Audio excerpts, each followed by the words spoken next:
Um cenário, ele dá vida a alguma coisa. Eu estive em São Paulo assistindo o teatro da Rua Azusa. E os cenários eram movidos atrás, assim que a gente entrava no teatro, a gente via o que acontecia. Era como se a gente tivesse sido transportado para aquele lugar. Por quê? Porque o cenário me levava para lá. O cenário me fazia enxergar o que tinha acontecido na Rua Azusa. Em casa, exceto agora que a gente está num momento de intimidade, eu e minha esposa, porque o nosso filho está viajando e ele volta só no próximo domingo, costumeiramente, quando a gente almoça ou janta em casa, é raro eu comer com um prato na mão e a minha esposa também, a gente faz a mesa. Porque isso tem relação com o cenário. Se a gente vai almoçar, se a gente vai jantar, é um momento tão precioso em família que precisa ter um cenário. Precisa ter um ambiente. A atmosfera dá vida a uma peça, a atmosfera dá vida a uma refeição, ou seja, o cenário ele cria uma atmosfera. E às vezes você pode imaginar que se Deus é onisciente, onipresente e onipotente, Ele não precisa de cenário. De fato, Ele não precisa. Deus não precisa do nosso cenário. Deus não precisa de nós. Porque se Ele é onisciente, onipresente e onipotente, Ele pode agir em qualquer tempo. Agora eu preciso te dizer que a atmosfera muda a visão, às vezes, do milagre. Hoje é terça-feira. Há exato uma semana, o meu sobrinho, recém-nascido, ele nasceu no domingo retrasado, e ele nasceu com 8 meses e 1 dia. E é um momento crítico para uma criança nascer.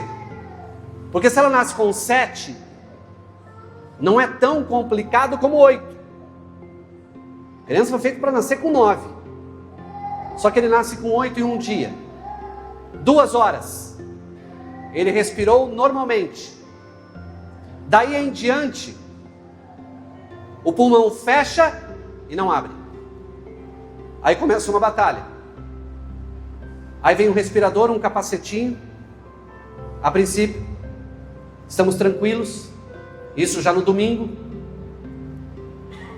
Na segunda, um sistema de ventilação um pouco mais sofisticado, direto nas narinas.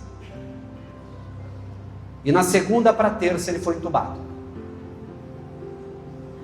E ficou uma cena, um cenário na minha cabeça que, quando eu desço para a UTI com a minha irmã, é a primeira vez que eu vou orar por alguém da minha família como pastor, doente. E eu desço para a UTI com a minha irmã. E a cena, o cenário que eu vejo, é a minha irmã sentada do lado e diz assim: será que ele está com frio? Será que ele vai sobreviver? E eu querendo chorar, o cenário me chamando ao choro. Eu falei: vai, Marcelo, vai, porque Deus muda o cenário. E de lá para cá eu entro todos os dias na UTI, como fiz com meu pai uma vez. 21 dias de UTI, eu entrei os 21 declarando cenário novo para a vida do meu pai. Meu pai está vivo. E para a honra e glória do Senhor, ontem o Benjamin foi extubado, que é o termo que eles usam.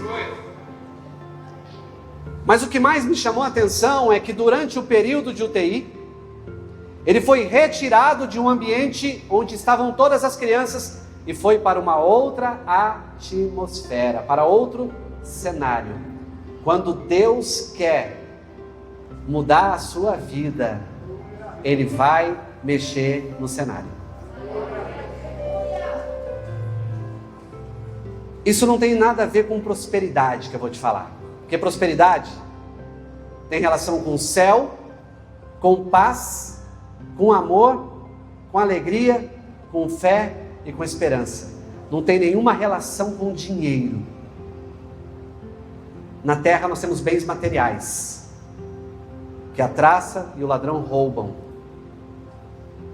O que eu vou falar para vocês é que uma atmosfera facilita um milagre. Abra sua Bíblia no livro de Atos, no capítulo 3, versos de 1 ao 10. Atos 3, versos do 1 ao 10.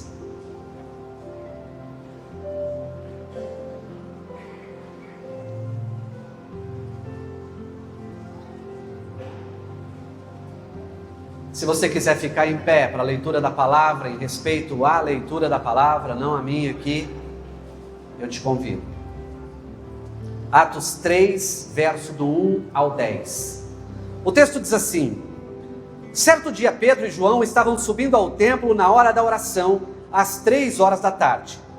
Estava sendo levado para a porta do templo chamada Formosa, um aleijado de nascença, que ali era colocado todos os dias para pedir esmolas aos que entravam no templo.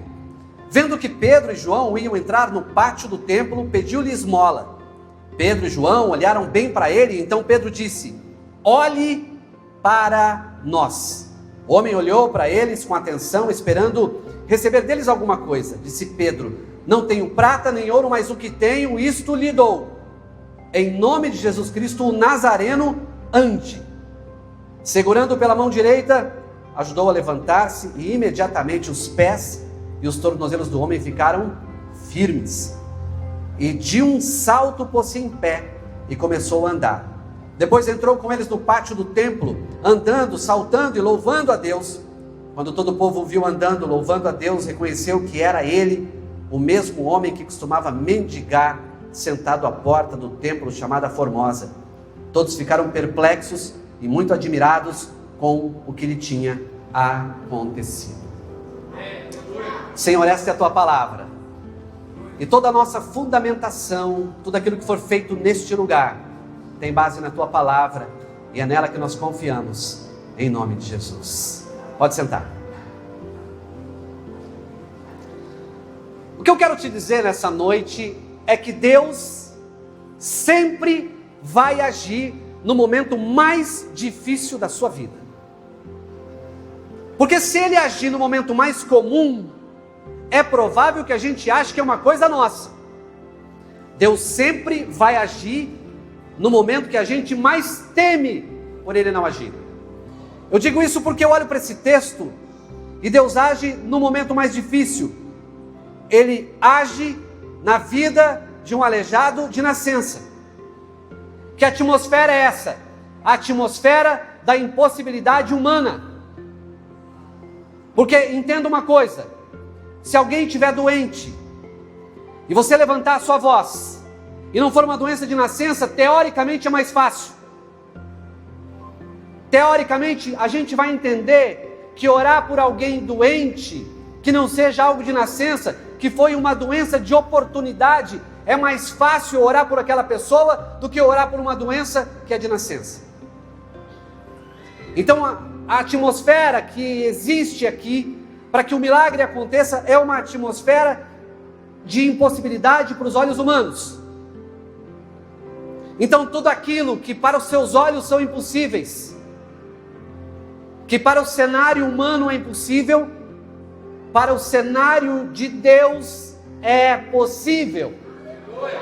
Então a gente precisa crer que a ação de Deus é dentro do que é impossível para mim e para você.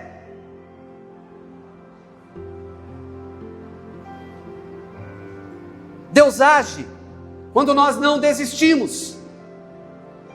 Porque aí eu estou falando da atmosfera da persistência. Porque se eu olho para esse aleijado, primeiro, ele está no impossível. A Bíblia não fala por quanto tempo ele ia lá. Mas se ele era um aleijado de nascença, quando ele começa a se entender por gente, possivelmente ele ia lá.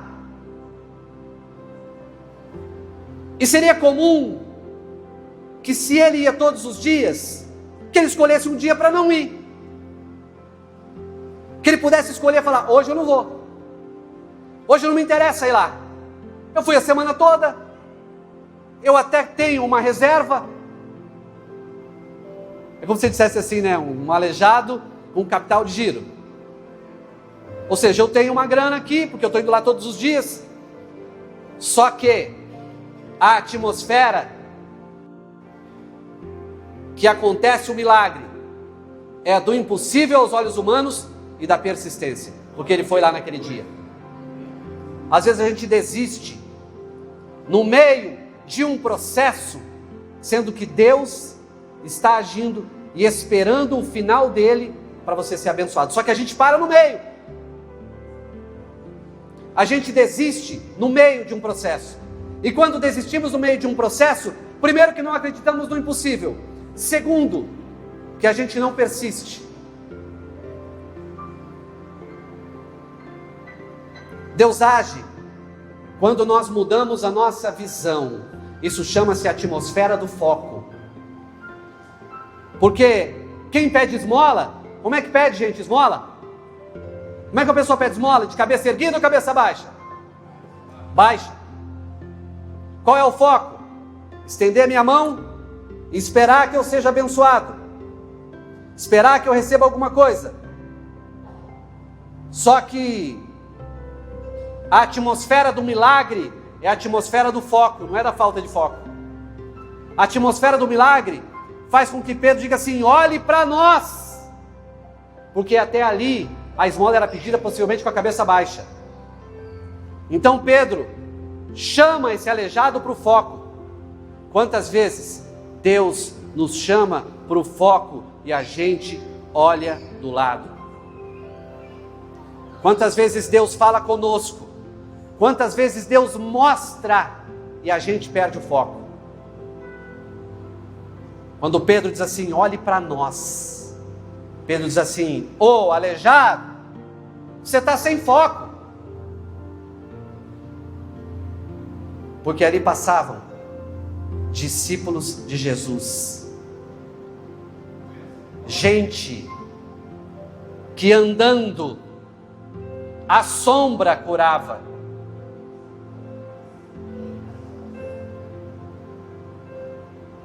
Só que quando a minha atmosfera está no problema e não está no foco, eu saio da sintonia do Pai. Vejo também nesse texto que Deus age quando damos atenção ao poder dele. Porque por mais que Pedro tivesse dito assim: olhe para nós, ele podia dizer assim: eu só quero uma esmola. Me dá uma esmola e está tudo certo. Só isso que eu quero. Por que eu vou olhar para você? Eu quero uma esmola. Eu preciso de uma esmola. Se eu estou aqui aleijado de nascença, eu não vou andar, eu quero uma esmola.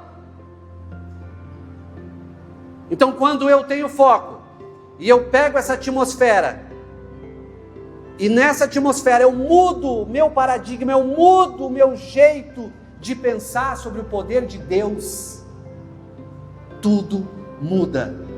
Porque ele podia continuar de cabeça baixa, só que o paradigma da esmola muda para o paradigma do milagre. Gente, eu tenho visto pessoas felizes com migalhas de esmola. Eu tenho visto pessoas felizes com o pouco. Eu sei que a gente tem que ser fiel no pouco. Não estou falando disso, não quero que você pegue o texto e transfira ele para um pretexto, não é isso. Mas eu estou dizendo que você precisa parar de se contentar com migalha, com esmola. Mas para isso, quando o milagre está chegando no meu cenário, eu preciso olhar para ele. Eu não posso olhar para uma circunstância. Então o aleijado é chamado a olhar. E ele olha. E ele olha. É interessante que eu falei para minha irmã assim, falei: Marcela, deixa eu te dizer uma coisa, você vai ficar das 8 da manhã às 8 da noite todos os dias da UTI, não vai? Falou: vou. Eu falei: a partir de hoje, você vai entrar lá, você vai encostar a sua boca no ouvido do Benjamin e vai falar assim: venha para a vida. Eu, como sua mãe, como uma mulher de Deus, estou te chamando para a vida. O que acontece? Muda o paradigma da criança. Quando eu chamo meu pai para a vida, depois de 20 dias na UTI, eu ia no ouvido dele e falava assim: eu não admito a sua morte, porque eu não fiz o que deveria fazer como filho. Eu estou pedindo ao Senhor uma oportunidade. Viva para eu dizer quem você é, para que eu possa dizer quem você é. Quando a gente começa a proclamar a palavra, a atmosfera e o cenário mudam. Eu vejo também que Deus age quando esperamos dele alguma coisa. Se a fé é o firme fundamento das coisas que eu espero, mas eu não vejo, mas eu espero. E se eu espero, então eu preciso viver na atmosfera da confiança e não da torcida. Fé não tem nenhuma relação com torcida. Fé tem relação com confiança. Deus age usando os seus escolhidos. Pedro diz que entregaria ao homem o que ele tinha. A atmosfera da fonte certa. Minha irmã falou assim para mim hoje: tem uma mãe que quer que você ore hoje por uma outra criança, porque ela viu que o Benjamin está curado e ela quer que você ore com ela. Eu falei: Marcela, explica para ela que não tem nenhuma relação comigo isso. Nenhuma relação comigo, porque eu não sou fonte de bênção. Só há uma fonte, e a fonte chama-se Jesus Cristo de Nazaré. E se Ele é a fonte, eu preciso estar conectado na fonte. Deus age pelo poder de uma palavra lançada em nome do Filho dele. O que Pedro fala? Não tenho prata e não tenho ouro, mas o que eu tenho, eu lhe dou. O que ele diz na sequência? Em nome de Jesus Cristo de Nazaré, levanta e anda. O que isso quer dizer para mim e para você? Se eu estou colado na fonte certa, a atmosfera me favorece. Mas se eu estou colado na fonte errada, não vai dar.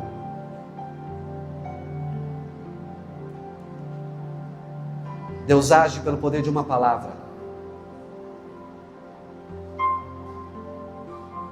Eu estava orando com meu sobrinho e Deus falou comigo assim: este menino tem a unção de Josué. Eu falei: hã? Eu falei: fala de novo, Deus. Eu sou meio gideônico. Eu falei: fala de novo. Esse menino tem a unção de Josué.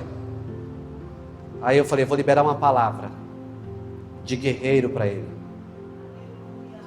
Eu falei: como Josué, que foi forte, que foi corajoso, que não desanimou, você será como Josué para esta próxima geração. Fui embora. Minha irmã ligou para o meu cunhado. Meu cunhado ligou para mim e falou assim: deixa eu te contar uma coisa. Eu falei: fala, Gerson. O primeiro nome que eu ia colocar no Benjamin era Josué. Quando você está conectado na fonte certa, Deus revela o que Ele quer numa oração. E aí você libera uma palavra. E naquele momento, eu liberei uma palavra de cura em nome de Jesus. E profetizei sobre a vida do Benjamin, que ele não só seria curado, mas na fase adulta ele curaria. É uma palavra liberada na atmosfera certa que as coisas vão acontecer. Eu estou caminhando para o fim. E a primeira pergunta que eu quero te fazer: se a gente olha aqui nesse texto, se Deus age no momento em que havia o impossível, aleijado de nascença, o texto diz isso. Se Deus age quando o aleijado não desiste, ele ia para lá todos os dias. O texto diz que ele irá todos os dias, não sou eu que estou falando. Se também aqui eu encontro que Deus age quando mudamos a nossa visão, porque ele olha para Pedro, ele muda o paradigma, ele deixa de olhar para baixo e olha para Pedro. Se Deus age quando esperamos dele alguma coisa, porque quem pede, pede com expectativa de receber. Se Deus age usando os escolhidos, e somos nós. Se Deus age pelo poder de uma palavra lançada no nome do Filho dele, eu quero te perguntar: qual atmosfera você vive?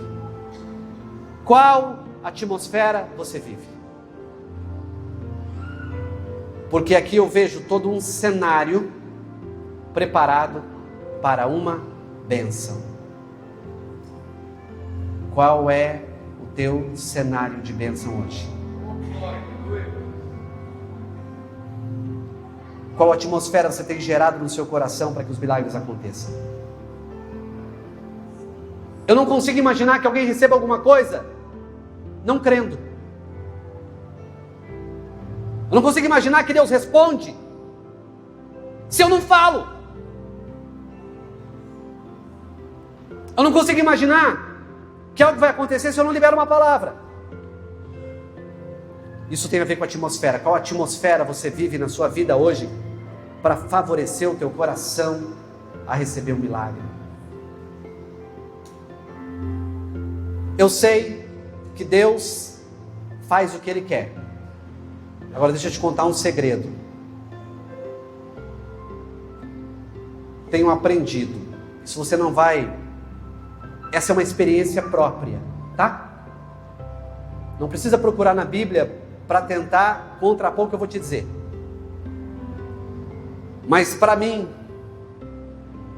Deus não age. Deus reage. Eu crio a atmosfera. Eu procuro pelo Deus que eu sirvo. Nessa hora eu estou agindo. E se Ele não resiste a um coração contrito e quebrantado, Ele age ou Ele reage? Se Ele não resiste, Ele reage. E se Ele reage, é porque no momento da vida eu agi. É isso que eu quero te dizer como segundo ponto. O primeiro, qual atmosfera você tem gerado no seu coração para que os milagres aconteçam? Segundo, se Deus não age, Ele reage. Quais são as suas ações pessoais para chegar perto dEle? Terceiro, se eu vou agir, eu preciso saber o que eu quero de Deus. Também sei que você vai dizer assim: antes mesmo que eu ore, Ele sabe de todas as minhas necessidades. Sabe sim. Agora, eu sei das necessidades do meu filho, só que ele me pede. E quando ele pede, ele toca o meu coração. Quando ele pede, ele me move. Quando ele pede, é como se eu dissesse assim: poxa vida, ele é carne da minha carne, é osso do meu osso.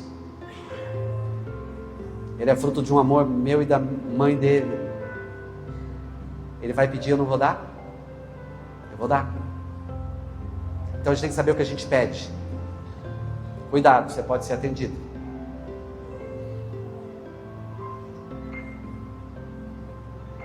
Quarto ponto: como você vai testemunhar os feitos de Deus? Porque às vezes a gente guarda. O meu sobrinho está no Penúltimo dia de UTI, praticamente. E quem está nos grupos sabe que a gente já está testemunhando desde o primeiro dia que Deus ia fazer, que Deus ia fazer, que Deus ia fazer, que Deus ia fazer. E Ele fez. Quando Deus te der uma bênção, sai dessa condição de aleijado e começa a pular, começa a saltar. Porque às vezes a gente tem a oportunidade de testemunhar e a gente fala 20 minutos do diabo em 1 minuto, mas Deus, no fim, me deu a vitória. Quinto, qual a intenção da sua fé quando ora por alguma coisa? Qual a intenção que está te motivando a fazer isso? Porque Mateus 21, 22 diz: e tudo, e tudo, e tudo, e tudo, e tudo, e tudo, o que pedirem em oração, se crerem, vocês receberão. O que é tudo? O que é tudo? Tudo é tudo. Tudo é tudo. Tudo não é metade. Tudo não é alguma coisa. Tudo é tudo. E eu olho para esse texto e com ele eu vou encerrar. E tudo o que você pedir em oração, se crer, você vai receber. A atmosfera muda o cenário muda a atmosfera, e o milagre acontece. Pense nisso.